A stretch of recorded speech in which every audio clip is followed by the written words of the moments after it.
Good evening, everyone. My name is Rose Strumlau, and I'm faculty in the departments of History and Gender and Sexuality Studies here at Davidson College. I want to send out a special welcome to the students in my History 351 class, my Native American History to 1840. We were supposed to be gathered in Wall Atrium tonight for this talk, and while I very much wish that we were, I'm glad that we can be together apart for this evening and that our guest speaker agreed to join us via Zoom. Regarding our format, our speaker will talk for about 30 to 35 minutes, and then we'll have time for Q&A. At any point during the talk, you're welcome to send a question through the YouTube live chat. You will need to log in using your Davidson or Gmail address to do so. If you feel comfortable, please let us know your name, where you are now, and if you're a student, faculty, a staff member, an alum, or a community member. We'd love to know who is participating. Before we begin, I would like to thank the staff members who made this event possible: Ebony Stubbs, Daniel Linz, Adele Patton, and Winnie Newton. I am so happy to be virtually welcoming our guest tonight. Dr. Christina Snyder is the McCabe Greer Professor of the American Civil War era at the Pennsylvania State University. She is a historian of colonialism, race, and slavery with a focus on North America from the pre-contact era through the late 19th century. Snyder earned her PhD in history from the University of North Carolina at Chapel Hill, and she completed a postdoctoral fellowship at the University of Pennsylvania's McNeil Center for Early American Studies. Snyder is the author of Slavery in Indian Country: The Changing Face of Captivity in Early America, which was published by Harvard University Press in 2010, and Great Crossings: Indians, Settlers, and Slaves in the Age of Jackson, published by Oxford University Press in 2017. She's received many accolades and awards for her work, most recently Great Crossings receiving the Francis Parkman Prize and the John H. Dunning Prize. My students have been reading Great Crossings in anticipation of tonight's event. Additionally, Snyder is the author of more than 25 articles and review essays, and her work has been featured on PBS, NPR, and Slate. But perhaps most important, she is the devoted human of two very darling dogs, Ellie and Maybelle. Christina, you have the screen. Thanks so much, Rose. It's great to be with everyone virtually. I have these headphones on so that the dogs cannot participate, which I think is for the best. This is a talk about intellectual community, and I want to start by thanking my own intellectual community, which includes Dr. Stremlaw and other family and friends and colleagues who I know are listening from afar. So thank you all for your support. And I'm looking forward to talking more about how we can think about how to create community during this time. I also want to acknowledge that the Penn State campus where I work and all the Penn State campuses across the Commonwealth are on Indigenous lands. Specifically in our Commonwealth, lands of the Erie, Seneca, Oneida, Lenape, Munsee, Shawnee, and Susquehannocks. And normally when we think about land acknowledgements, we're all in the same place together hearing a talk. But of course, today we're all dispersed. And so what I want to say to everybody out there is that all of North America is Indigenous land, where Native people have lived and learned for millennia. And that Native nations are also peoples of the present and the future. They're dynamic and have asserted their rights even in the face of ongoing colonialism. And so today I'm going to explore that by talking about how they've supported their autonomy and their sovereignty by building intellectual communities. And especially how they built intellectual communities during what many nations describe as the most difficult period of their history, that is Indian removal.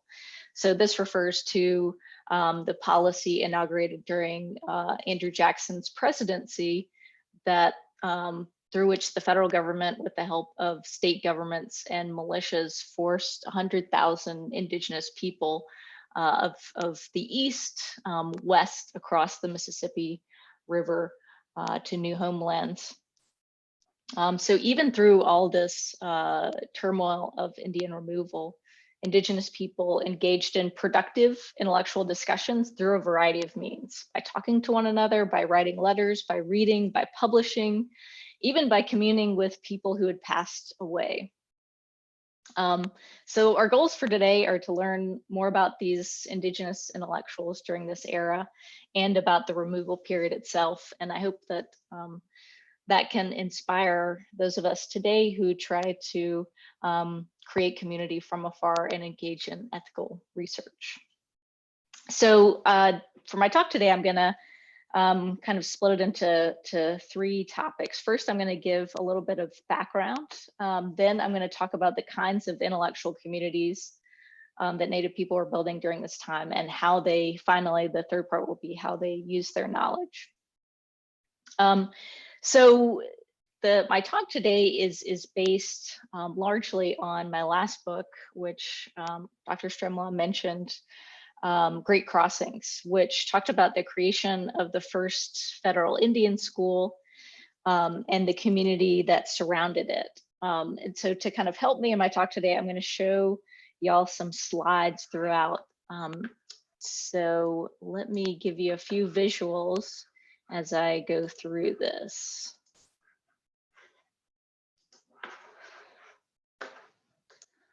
All right, so what you should be seeing now is a photograph that was taken of the Great Crossings, Kentucky, which is the community that hosted the first federal Indian school.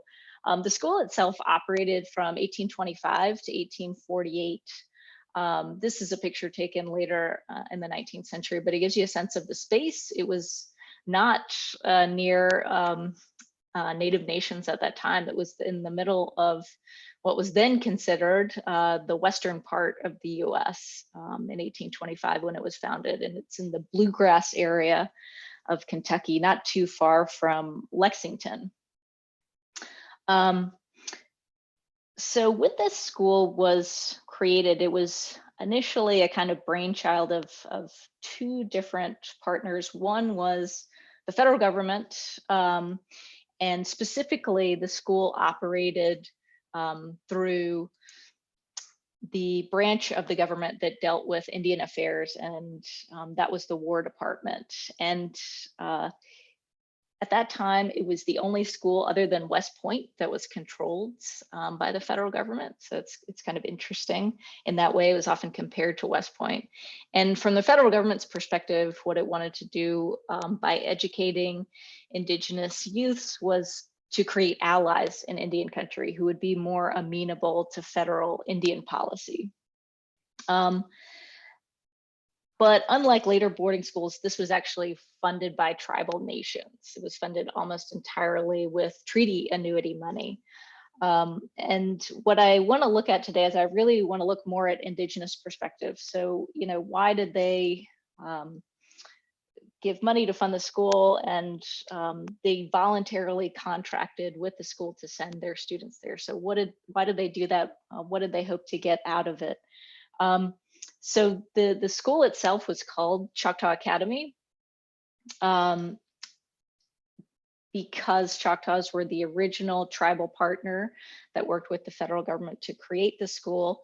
But other nations were welcomed starting in 1826, so the year after it was founded. And I'm going to show now a slide of that'll give you guys a sense of the tribal nations that attended the academy.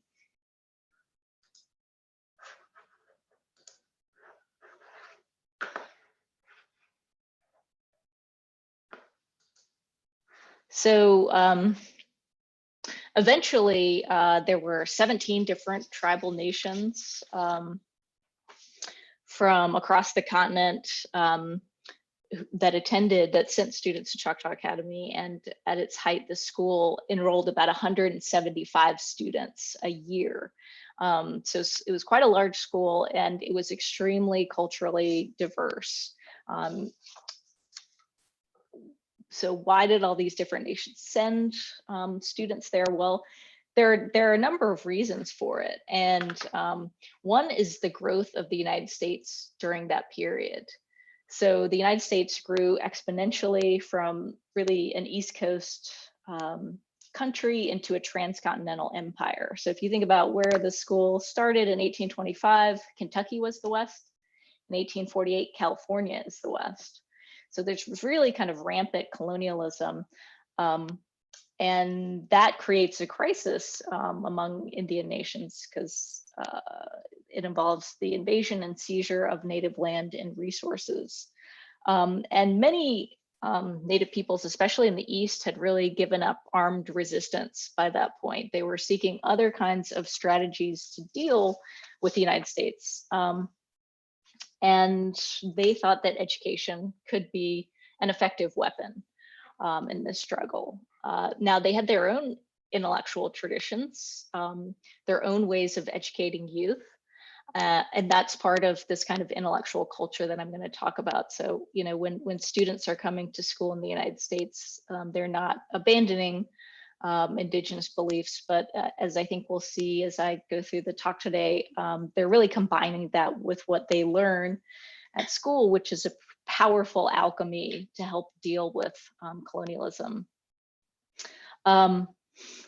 In terms of why this school, it's really the only option open to Native nations who want Western schooling other than missionary schools. So it doesn't have that element of forced conversion, which is something that mission schools aren't really willing to decouple. So they won't decouple education from religious conversion.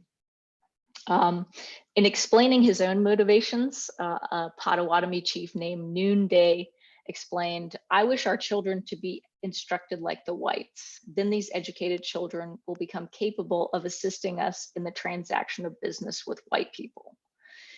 So he says it really plainly. And what he's talking about there is he wants really highly educated tribal members, people who can become lawyers, translators, politicians, businessmen. So if we read a treaty today, it is written in the language of legalese. You know, it's not kind of basic English. So one would have to be an extremely proficient reader of English and understand something about political science to really engage in effective treaty making or dealing with business with the United States. So there are ways in which Native nations see Western schooling as being really beneficial to their own goals of furthering sovereignty and protecting their land. One thing that I want to note about this this particular educational setting that I'm talking about is that only boys and men went to Choctaw Academy. So it's an all-male school, and Native women and girls did receive education both in traditional ways and at Western schools, but they did that closer to home. And there are a lot of tribal discussions about who to send away and why. But ultimately, the kinds of roles that tribal leaders envisioned these students taking on were more traditionally masculine roles. That is, people who would travel widely, who would represent their nations in politics and trade. Again, there's more roles for men. So what did they actually learn at the school? What kinds of subjects are students learning? I'm going to go back to the slides now and just talk a little bit. The Choctaw Academy itself, so when we say academy, this is an early American version of schooling, and education has changed over time. It was a lot less formal in the 19th century. So they didn't have established grade ranks like we do today, like K through 12, for example. So an academy was seen as a place that could educate a broad range of students. And for some people, this would be the finishing point of their education. And for some people, it would prepare them for college or professional school. So it's really a kind of catch-all category. And at Choctaw Academy itself, there were really kind of three different classes of learners. There are beginners who are learning spelling, reading, and writing, and that's all in English. There are intermediate subjects, more advanced English grammar, plus geography, history, surveying, and algebra. And then there was advanced students would study moral philosophy, astronomy, Latin, classical history. And this curriculum was really similar to that at white academies in the US. Something that's kind of interesting about this is that some of the students, once they got to an advanced degree, that advanced stage of schooling, some of them became assistant teachers at the academy, and other students started studying law or medicine at a nearby university, which is called Transylvania University, and it's still around today. So some of them did go on to college and professional school. So now we have kind of a sense of what this particular intellectual community is like that I'm investigating here. And I want to talk now about how do the scholars who are enrolled there make community? How do they do it within the school and kind of beyond? So the first way that I want to talk about is students engaging with other students. So if we had actually visited a classroom in Choctaw Academy in the 1830s, let's say, I think we today would probably be most struck by their age range. So students really aged and ranged from about 6 years old to about 20 years old. And they might have been sitting together in the same classroom, learning the same subject, because it just depended on one's level of proficiency with the subjects offered. So they could both be sitting in kind of a basic reading or writing course. And another thing that I think that we would notice if they were reciting a reading lesson or spelling is that they had really different pronunciations. Because there are 17 different tribal nations represented at that school, and there are actually even more linguistic diversity. So even within indigenous nations, you can have more than one language. So the students there spoke over 20 languages, and in fact, English would have been the only language that they had in common. They had incredible cultural diversity. The students selected for the school, especially kind of in the early years of its operation, so 1820s and 1830s, they tended to be elites, often related to tribal leaders. So those coming from the South, some of them were the sons or nephews of planters who owned large plantations and were quite wealthy by the standards of their day. People from the North, their parents might be successful fur traders. Some peoples who are coming from the plains are coming from bison hunting people. And so these are people with really different economies and lifestyles and languages. So this is really the first time that some of these people are meeting indigenous people who are really culturally different from them. They're kind of used to living in their own tribal setting and not interacting with such a diverse range of people. When it came to how they actually lived at this first federal Indian school, they actually usually lived in a dorm with other tribal members. So the Choctaws had one dorm, Cherokees had one dorm, and so forth. But outside of the kind of sleeping quarters, they socialized with other classmates. They created their own intertribal dances. They went hunting and fishing together. They ate together in the dining hall. A really interesting image that I want to show you guys now is for what was for me a really interesting piece of evidence that I found when I was writing the book. And so this is actually one of the students' arithmetic workbooks from 1827. This is from Alfred Wade, who much later became principal chief of the Choctaw Nation.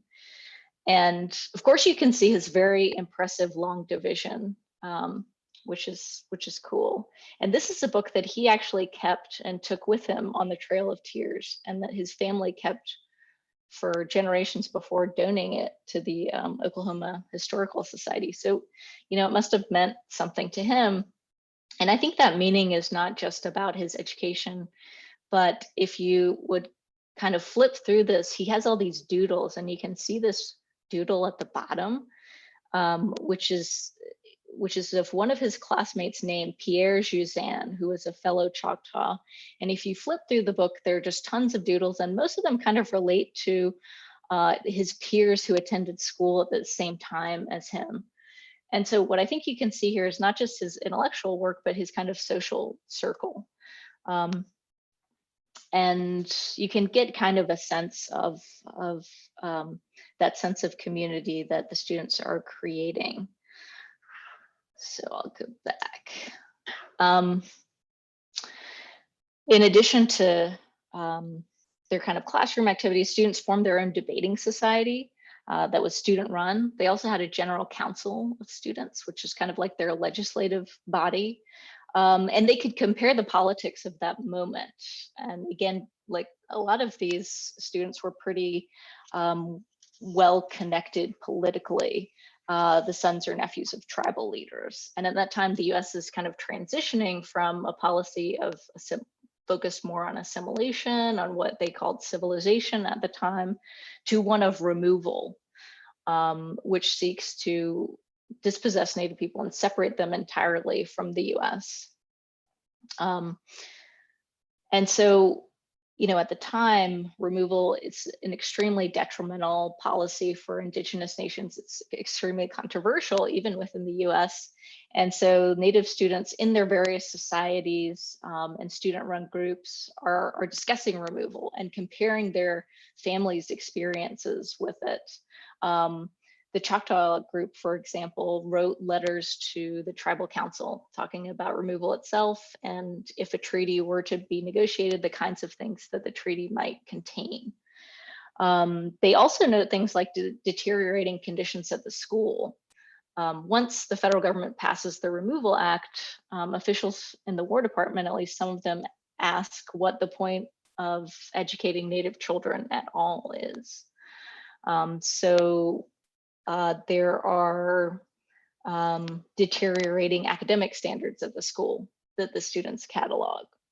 And they start sending protests and petitions to either tribal officials or US officials. And this kind of leads me to a question of like, how does one transition from being a student to being an intellectual?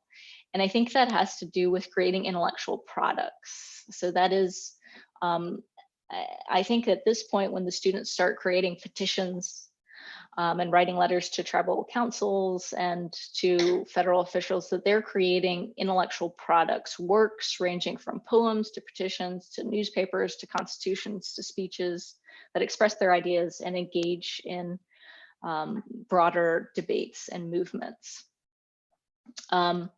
So just to kind of move from how these students are creating intellectual communities. Another way that they do it beyond engaging with students is to engage with their contemporaries outside of school. So one figure that was really interesting when I was researching this project was a man named Adam Nail, who was Choctaw, who came to the academy when he was 17 years old. He already had a really strong education from mission school. Within a few years after he got to the academy, he started training with a local doctor. And at the time, most physicians actually did not go to medical school, even within the US. They typically trained as an apprentice with an established practitioner. So in this case, that's what Nail did. He started training with a practitioner named Horace Bennett, who was operating out of Frankfurt. And one of the interesting things about Nail engaging in this network of physicians is that American medicine at the time was changing. It was becoming more professionalized. It was not a very accomplished. I mean, this is actually the time when a lot of doctors are prescribing mercury purges for cholera, which tends to hasten death rather than actually curing anything. So, some doctors are using more harsh chemicals, but this particular doctor that Adam Nail trained with was interested in botanical medicine. And Nail drew on his Choctaw upbringing and knowledge. He was already really knowledgeable about botanical cures. And in fact, this was really the emphasis of indigenous medicine in his region. Native people, among the Choctaws in particular, in this context, they had 3 different levels of medicinal practice and an extensive education that one had to go through to practice medicine. And he's Adam Nail, when he's training, he's trying on both that botanical knowledge and the more Western medicine that he picks up. And it's kind of interesting to think about, why did he decide that he needed that Western medicine?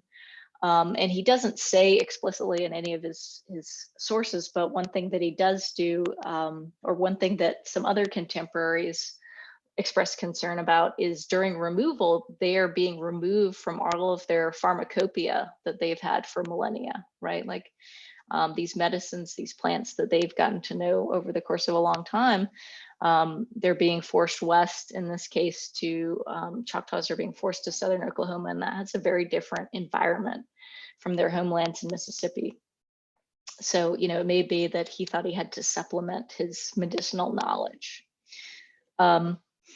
Another figure who's kind of interesting to think about in terms of engaging in political debates at that time with his contemporaries is Peter Pitchlynn, who's one of the major figures that I look at in the book. So Pitchlynn, by the time that he came to Choctaw Academy when he was 20, he had already served as secretary of the Choctaw General Council.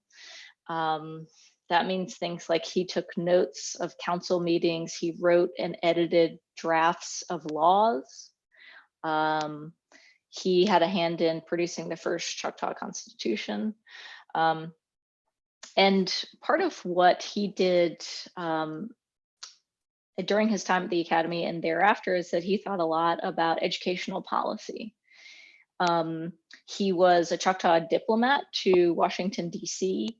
He petitioned Congress, gave speeches, kind of lobbied for various indigenous issues, and even acted as an attorney for other Native nations. Eventually, he became superintendent of Choctaw schools, and in that capacity, he decided to close Choctaw Academy, that he thought it would be better and more beneficial for indigenous students to have their own schools in Indian territory. And I'll talk more about that in just a minute. But in terms of thinking about intellectual culture, Pitchlynn is corresponding with his own tribal members, with other tribal leaders in the US, but also with non-Native politicians and activists. And when Pitchlynn was in DC, he was a really prolific writer, and he kept a journal for a lot of his professional life. And when he was in DC, he spent some time thinking about the writings of an Irish politician named Daniel O'Connell. O'Connell is a really famous figure in Irish history. He's known as the Liberator. He pushed through lots of reforms that empowered Irish Catholics, and ultimately wanted to push for Irish self-governance.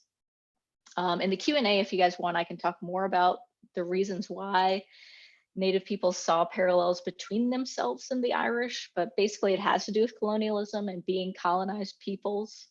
And here you can see, this is a quote that Pitchlynn jotted down in his journal and thought about from an O'Connell speech on bigotry. And he's thinking about this specifically in the context of American racism and imperialism against Native people. He has, so this quote, "She has no head and cannot think, no heart and cannot feel. When she moves, it is in wrath. When she pauses, it is amid ruin. Her prayers are curses. Her God is a demon. Her communion is death. Her vengeance is eternity. Her decalogue written in the blood of her victims." So it's really kind of evocative and condemns the policies that the US is pursuing at that time. I'll talk more about that in a minute. Another thing I want to bring out of this is that this leads me to kind of the third way in which Native intellectuals created community at that time, and that is they were kind of they could travel across time and space. So Peter Pitchlynn never actually met McConnell or O'Connell, I'm sorry, but he was able to read his essays and speeches and engage with them from afar, and even do things like write letters and speak to the Choctaw National Council about issues like colonialism in Europe. And this leads me to another kind of interesting way that Native scholars are creating community, and that is they're not just travelers of space, through literacy and the circulation of printed materials, but also of time. So they're also engaging with ancient history and even classical history. And to think about why that makes sense, why would a Native intellectual engage with ancient Greece in the early 19th century? It might seem a little bit odd, but that was, if a student who was an upper level student was taking a history course at that time, it was going to be about ancient history. Students did not typically learn about more contemporary American history when they were advanced. They were learning about ancient Greece and Rome. And when these more advanced students would speak to audiences outside of their peers, they, for example, spoke at annual exhibitions. So every year, the school, Choctaw Academy, had an exhibition that would draw sometimes thousands of people. It would be covered in newspapers, and sometimes some of the more popular speeches were sent to Congress. And I won't go into some of this book project required me to get like a 19th century ancient history education about Greece and Rome. So I won't go through the details of that, but what I will say is that by using historical allegories, which are these stories that are drawn from safely remote classical antiquity, the students could critique the American present. And this was actually a very well-established intellectual move among white Americans as well. People used ancient history to draw moral lessons, to offer guidance for the future. And in particular, one of the parallels that Native intellectuals drew on was to critique Athens, because Athens was often likened to the United States, but it also in the ancient world had been imperial in the sense of colonizing other peoples and expropriating resources and so forth. And so one of the ways in which Native students could, again, kind of engage in intellectual debate, show how erudite they were, was to engage in classical history, but do it in a really kind of subversive way that critiqued the American present. And one of the students wrote a really interesting essay about imperialism, where he put forth the idea that Native peoples might, quote, conquer their former oppressors from their own lessons. So that gets me to the final point I want to make today, which is talk a little bit about what did Native people do with the kinds of intellectual communities that they created? Where did they go into the world, and what kinds of changes did they make? One of the things that I mentioned before was that Native people who attended the academy ultimately felt like it did not serve their needs, and that they could create better educational institutions that were closer to home. And so what happened is that one by one, different tribal nations withdrew students from Choctaw Academy and formed their own educational systems.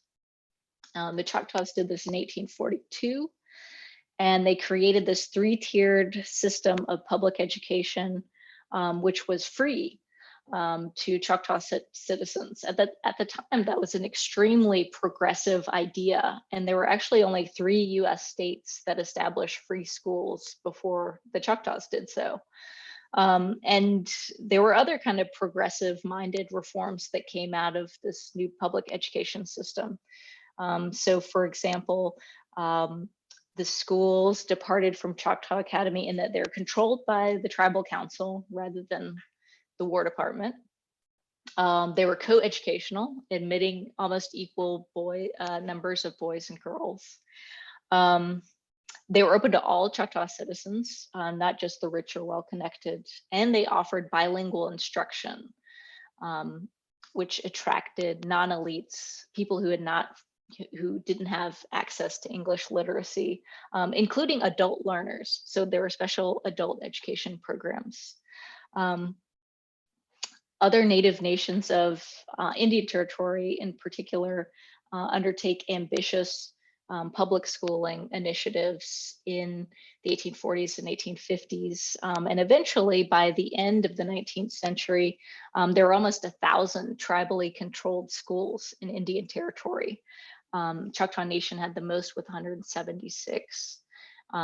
And if you know the later period of Native history, the allotment period, what happens ultimately is that the federal government and state government seize control of those tribal schools, which is a tremendous loss of resources and autonomy for Native nations who had really put a lot into creating these free public education systems. Native people who are intellectuals in this period do so many things. They create schools. They also, many of them become important political leaders. And one of the reasons that I was drawn to this project in the first place is that so many tribal leaders came out of this schooling experience at Choctaw Academy. And I wanted to learn more about how it shaped them. They continued debating societies in Indian Territory. They create newspapers that are run by tribal citizens. They fight federal interference in Indian Territory. So even though tribal governments had been promised that they would be left alone, guaranteed their land forever and ever if they agreed to removal, almost as soon as indigenous nations were moved to Indian Territory, they are again pestered by by the federal government and by nearby states for more and more land. So the assaults on sovereignty are almost constant. And so Native leaders really successfully push against that kind of encroachment for the most part until the late 19th century. And I just want to end by thinking about another quote from Peter Pitchlynn, which he wrote in the 1850s at a time when he was fighting against a move that would have combined all the Native nations of Indian Territory into one solid block. And the US was really, the Congress was thinking about this as a way, as a kind of stepping stone to statehood. They're already thinking about dispossessing the Native peoples of Indian Territory. And when a time when most white Americans were championing Manifest Destiny, Pitchlynn said that US power should be cause for concern and not celebration. Quote, "Her power is going forth like a mighty flood, rolling over everything with an irresistible force. She had the power and is determined to exercise that power over every inch of land from the Atlantic to the Pacific. This is a new thing with us, but it is not the end." And by making that kind of statement, Pitchlynn is to countering this idea of the vanishing Indian that a lot of white Americans had, that Native people would be pushed to disappear, in the face of Manifest Destiny. And he's obviously rejecting this idea. He's saying US domination of the continent is a new thing, but it is not the end. And here's where the title of my talk, The Rise and Fall and Rise of Civilizations, comes up. And it comes up in this kind of intellectual world that Native people had created because they are also talking about the nature of history. and the nature of time. And so while most Westerners kind of thought that there was a natural rise and fall to civilizations, a lot of Native intellectuals championed this idea of cyclical time. And so they were saying that even though removal may be a low point in our history, that we can rise again. And so a teacher in the Choctaw public school system argued that, quote, it was just as likely that the US would share the fate of warlike Rome and classic Greece as that all Indian tribes would cease to be. And I just want to leave us with a little bit of food for thought about that quote. So just as 19th century Indigenous intellectuals became time travelers, so too can we learn from them. They give us a much deeper perspective on American history, revealing the staying power of Native nations and encouraging us to look beyond the colonial constructions that sought to erase the Indigenous intellectual histories of communities. So I'll stop there and I'll be happy to take some questions.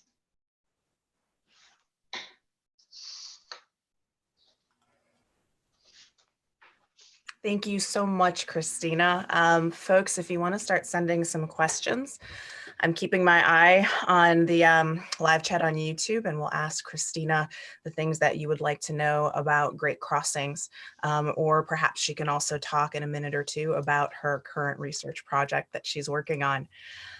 So while questions are coming in, Christina, I'll get started. Sure. And so this idea of creating intellectual community that bridged differences across Native nations and across regions, did it extend beyond the boundaries of the United States? And I'm thinking of the scope of mission education at this point and the ways in which there are comparable trends in Commonwealth nations regarding the education of Aboriginal and First Nation peoples. And so are folks like Peter Pitchlin in any sort of communication or conversation, or even aware of the intellectual cultures of Indigenous people elsewhere in the world at this time? Yeah, good question.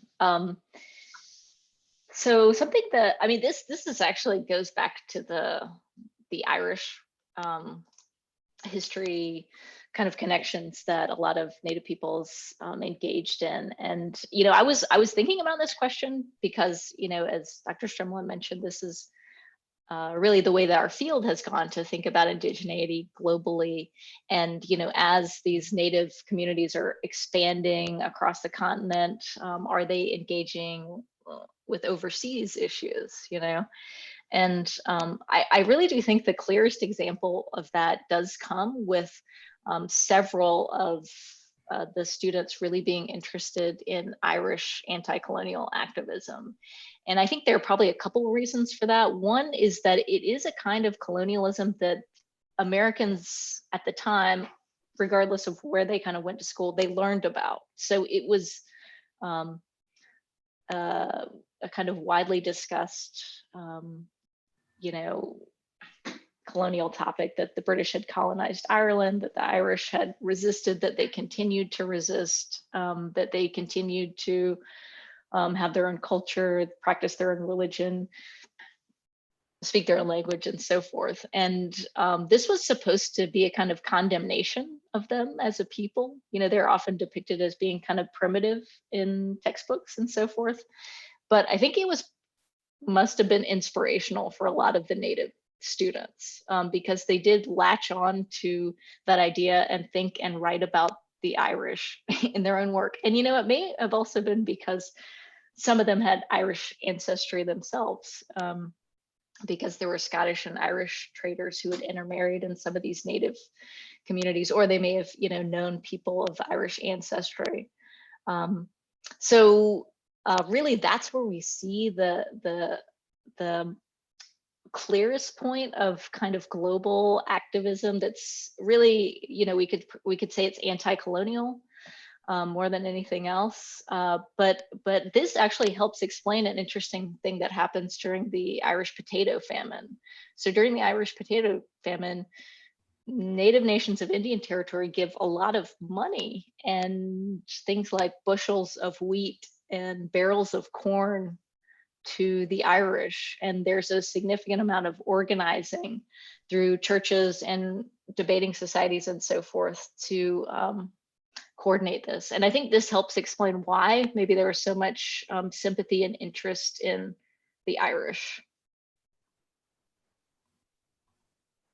Fabulous. Thank you. We've got a bunch of questions coming in now, so I'm going to try to combine Okay, sure. so that lots of folks can get their questions asked and answered. So no pressure. So Emily Fraser-Rath, who is a professor in our German Studies department here, would like to know more about how Native scholars at Great Crossings engaged concepts of race, particularly as it relates to slavery. And you have that really wonderful chapter in which you talk about the relationships between Native men and enslaved women and how conflicted and violent they often were. So can you elaborate on that? Yes, so race is a really important issue during this period. And it really puts Native people at the center of this national debate about race. Because during the Jackson administration, and removal is partly driven by this idea that race is biologically determined and is not environmental, which had been the earlier kind of theory among American intellectuals. So this is really when you start to see a more hardline pseudoscientific form of racism that relies on phrenology and so forth. And so Native people are really combating this, and one of the reasons why some of these Native boys and men are really engaging in high-level intellectual debates is that they're trying to disprove these theories about white supremacy. So they themselves are really at the center of this debate. And ultimately what the Native nations who are participating in Choctaw Academy want is they want recognition as peer nations, that they want to maintain that kind of peer status as nations of the world. And so they're trying really hard to combat ideas of racial inferiority. The Native people themselves who attend Choctaw Academy, they came from all over the continent, and they themselves had really different ideas about race. Some of them really did not have a long history of racial thinking, that race wasn't a very important category where they came from. But there were other instances, I mentioned that some of the Southern Indian students in particular did come from wealthy slaveholding families. And some of them did have racist ideas about African Americans that were kind of widely shared among the planter class in the South. So some of the most kind of violent and troubling incidents in the school's history, and the school is in Kentucky, and there's an enslaved wait staff, for example, and they kind of take care of a lot of the day-to-day maintenance of the school, that there are sometimes violent confrontations between students and enslaved people.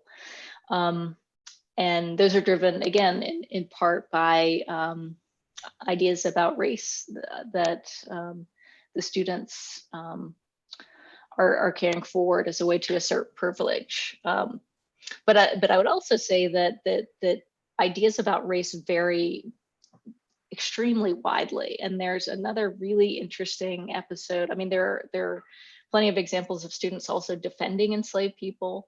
I have one chapter in the book where I talk about two students, well, actually a teacher, a Native teacher and a Native student who run away with two enslaved women. And what they're trying to do probably is go to Anishinaabe country to escape the school, to free these women from bondage. So relationships and ideas about race really run the gamut, all the way from very fraught, even sometimes violent relationships, to collaborative relationships that really try to challenge ideas of white supremacy and slavery at the time. So it's interesting, but there's no one way in which the students are dealing with race. Thank you. So our friend Stephen Peach is asking, if these intertribal encounters at Great Crossings accelerate a process whereby Native people begin to form a pan-Indian identity. So begin to identify more as Native or Indian. So not just challenging and pushing back against white supremacist notions of Indigenous inferiority, but seeing themselves as part of a collective category. Sure, that's a great question. Of course, there had been more multi-tribal movements earlier, and I'm sure Dr. Peach knows about this, but just for other audience members, there have been intertribal movements dating back to, I would say at least as early as the 17th century. So they're occasionally revived at different periods, but I would say like the specific kind of multi-tribal movement that arises out of Choctaw Academy. I kind of hinted at one of these issues during the talk, which is that Native people can really get a better sense of how they're all experiencing removal.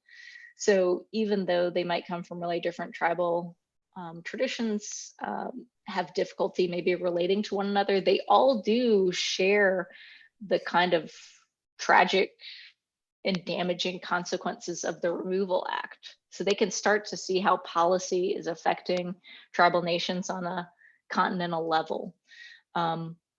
And those seeds, I think, certainly do lead to more multi-tribal coordination in Indian territory and a lot of collaboration between alumni of this school. So I would say they're still very much invested in tribal identity, and they want to preserve tribal sovereignty as much as possible. That's actually one of the things that the federal government's trying to challenge throughout the 19th century in Indian territory. Is they're constantly trying to collapse tribal boundaries. Part of it is about land cession, and part of it is just about kind of compromising the power of those treaties.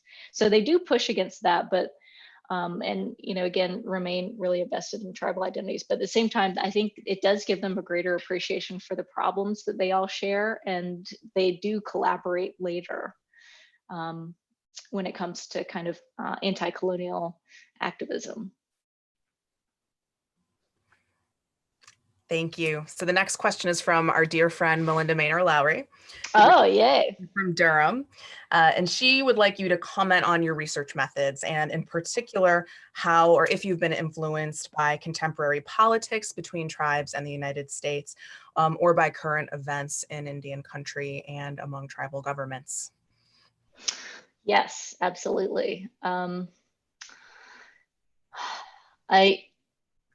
I think that, as those of us who do Native history have a kind of obligation to think about how our research affects people today, and the kinds of issues that it speaks to. And so I would say, that I'm always influenced by what's happening in the present. And I've thought about that a lot more recently. I think just as I've kind of grown as a scholar. And so I think that one of the reasons that this particular moment of removal was really interesting to me is, well, there are a couple of reasons. One is that histories of Eastern Native people often end at removal. And I wanted to do some kind of a study that would bridge that period, that would see how people dealt with it, how they adapted, even in the face of these really incredible obstacles and really, difficult issues with tribal governance and so forth. So I wanted to better understand that period. And I think the reason why it's so pivotal is because this is really the period when I think a lot of tribal nations really become nations within an empire. So how do they deal with kind of being external sovereigns to being nations within an empire that are trying to preserve the rights that they've been promised in treaties, or the rights that they have by virtue of their inherent sovereignty. All right, so I actually feel like this really speaks to our contemporary moment. And by the time that I finished the book, well, I had already finished the book by the time that Donald Trump had been elected president. But after the fact, there have been so many comparisons between the Trump administration and the Jackson administration. And obviously, we are seeing some parallels there in terms of trying to, if we think about what's happening today with seizing tribal land, trying to end reservation status that's been promised.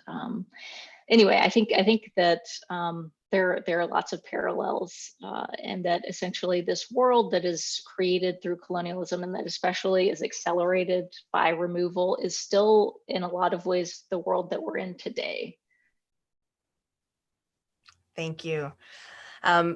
Okay for a couple more questions? Sure. Great. So a question from Ross, who is a student in History 351, and they would like to know if the students at Choctaw Academy tried to resist or in any way rebelled against the curriculum, especially the English grammar rules, and how the process of learning English, of being bilingual, affected their politics or not. Yeah, I mean, the language question is an interesting one. And I will say that at the time that these students were attending the academy, that there wasn't the concern that there is today about language loss. That these there were very few people in their native nations that were proficient speakers of English. And so that kind of loss of indigenous languages is not something that happens until later in the 19th century and into the 20th century. So that's not something that's necessarily on their mind. They're in most cases, it's not the students themselves who have been selected to go to the school. It's usually their tribal leaders or their family members. So they themselves may not want to be there. There are actually a significant number of people who run away, and they run away for all kinds of reasons. We do know that one of the problems that students had, especially if they were older, by the time they went to school, is that they may have had difficulty learning English. We know it gets harder to learn foreign languages as we get older. And so, some of them were not really able to progress past kind of the basic levels, just because of issues with English literacy. I will say that one of the interesting things that eventually starts to happen at the school is that Native teachers help facilitate some bilingual learning. So when there are only white teachers, English is really the only language of instruction, and maybe you could get classmates to help you out. But after several years, there are Native teachers who seem to facilitate some of that bilingual learning. But it is obviously a huge problem, and the school made no real accommodation for non-native speakers of English. It was really up to the students themselves to try to solve that problem. And some of them were able to overcome it, and some people just struggled for a long time with that demand for English. Thank you. So the next question is from another History 351 student from. All right. And Courtney is alum of Salem Academy in Winston-Salem, where the Ridge and Susanna sent their daughters. And so her question is about the education of women in the Choctaw Nation once they establish their school system in 1842. And if you can comment on the curriculum of those schools compared to Choctaw Academy, and on gender roles in general, thinking about women's power and authority traditionally in Southeastern Indian nations, and how the establishment of educational systems may have impacted that. Sure, yeah, women's education is, it's a really interesting thing during this period, and it is a real topic of debate within Native nations. There's, I would say, widespread support for women's schooling. And of course, women had always been educated in indigenous ways, but when schools start to become more widespread in the 19th century, there are plenty of tribal nations that really make an effort to be fully co-educational. So anyway, there are various reasons why women aren't sent away to Choctaw Academy. I think part of it, like I said, is that they envision men taking on the kind of roles that would force them to interface with US officials all the time. But I think there's also a certain anxiety about sending women so far away. And there had actually been a few cases of sexual assault in the Choctaw Nation by missionary teachers against Native women. And so, I think that's probably in the back of some people's mind too. But once Choctaws formed their own school system in the 1840s, that is actually a conversation that the tribal council has. They say, we've made a mistake in devoting so many resources to men's education, and that we really, to realize our full potential as a society, women have to receive the same kinds of opportunities. So actually, the curriculum is the same basically for men and women. And it's very similar to the curriculum had been at Choctaw Academy. I would say, again, because Choctaws and many other Native people in Indian Territory are trying to establish these peer educational institutions, they want to have a similar curriculum as white American students. They want to be super kind of literate and conversant in those intellectual traditions. So anyway, the subjects are largely the same. I would say the bigger difference between the school systems was really that there was some accommodation for bilingual learning, especially in the kind of neighborhood schools and weekend schools for beginning learners. There's less accommodation as you kind of move up the educational ladder, but they're definitely more accommodating, and also that they really encourage students to participate in certain tribal events. Like, for example, they're getting holidays off, they're going to green corn and so forth. So it's similar to the curriculum, but there's a lot more accommodation for culture and language. Wonderful. So I'm going to ask you one more question to close up, but before we have that question, wanted to know if you could spend a few minutes telling us about your current research. So Christina, for our audience, was at the National Humanities Center this year working on her third book when coronavirus sent her back home to State College. But this project is fascinating. So can you tell us about the project for a few minutes? But then the last question is from another History 351 student from Scott, and he would like to know who you would recommend replacing Andrew Jackson on the $20 bill. Ooh, I love it. Okay. So I guess I'll first talk a little bit about my project.